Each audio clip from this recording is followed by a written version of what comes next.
By the last decades of the 19th century, Darwin's theory was increasingly popular among Germany's intellectual elite. Darwin had claimed that humans and other mammals were the product of what he called natural selection, a blind struggle for existence where the fittest survived and reproduced, and the less fit died off.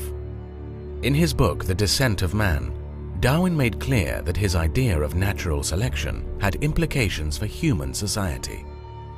Charles Darwin clearly was a social Darwinist. He was not as rabid a social Darwinist as some of his followers later on, but he clearly did believe that Darwinism should be applied to human societies.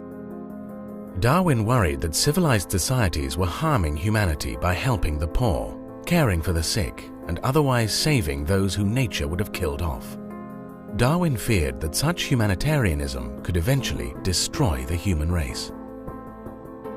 Darwin also predicted that in the future, the civilized races of mankind would exterminate the inferior ones.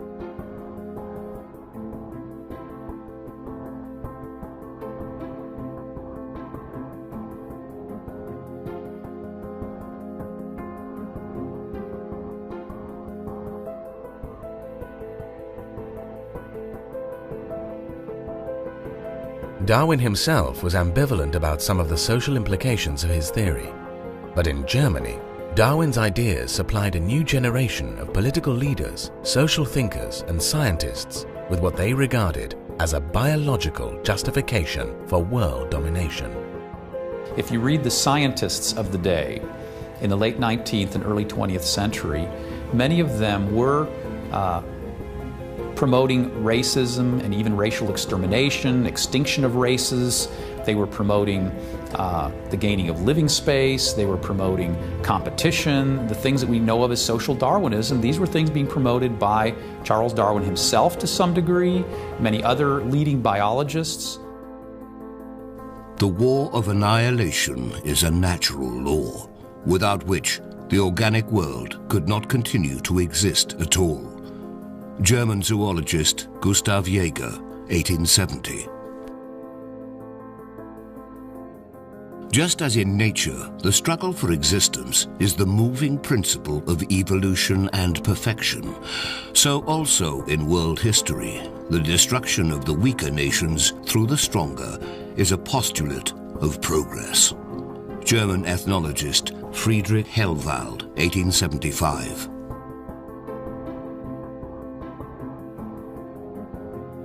According to Darwin's theory, wars have always been of the greatest importance for the general progress of the human species.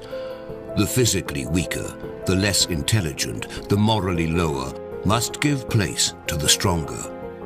German biologist Heinrich Ziegler, 1893. Not all German Darwinists defended war as a biological imperative. Some, in fact, criticized it for undermining natural selection. They feared that wars in Europe would kill off too many of the superior races. Yet even these pacifist Darwinists tended to approve of wars waged against races they considered lower on the evolutionary scale, like the native peoples of Africa. And it was in Germany's colony in southwest Africa, now known as Namibia, that the social Darwinism of German military leaders moved from theory to practice in the years leading up to World War I.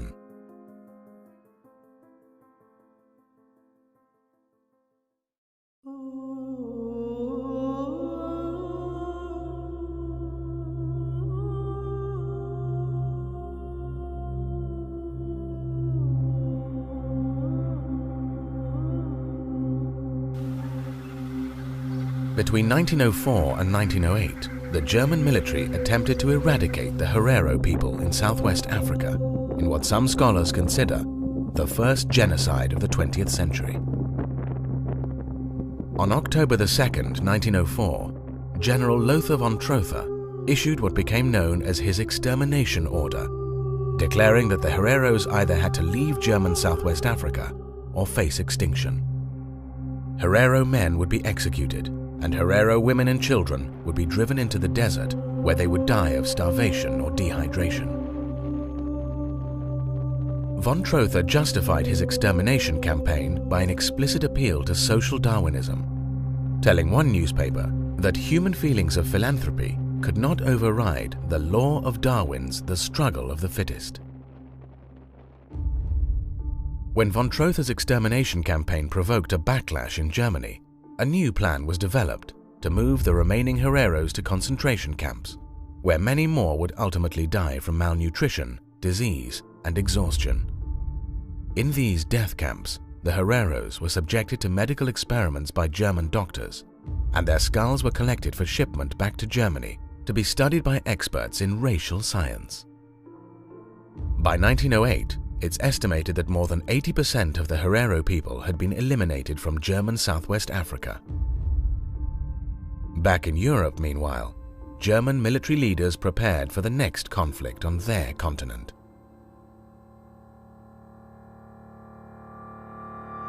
In 1912, German General Friedrich von Bernhardi published his bestseller, Germany and the Next War. Bernhardi argued that the struggle for existence is, in the life of nature, the basis of all healthy development.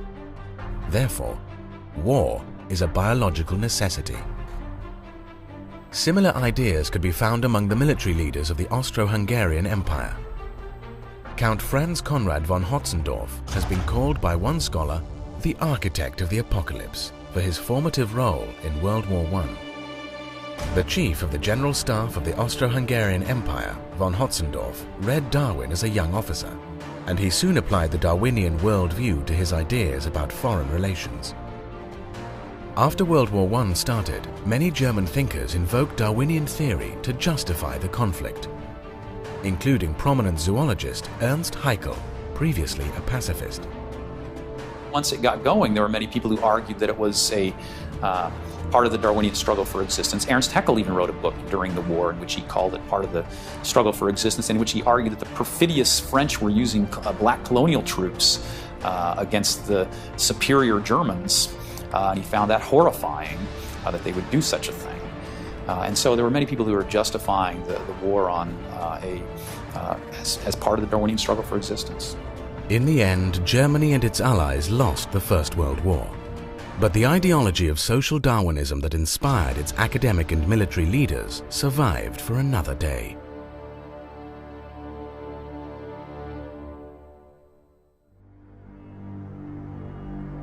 Among the defeated soldiers of the German war machine was a young corporal in the Bavarian army. Intensely bitter at the defeat of Germany and its allies, the corporal found new purpose for his life by embracing an even more fanatical social Darwinism than that which had been adopted by the leaders of the Second Reich. Within 2 decades, the whole world would know the corporal's name.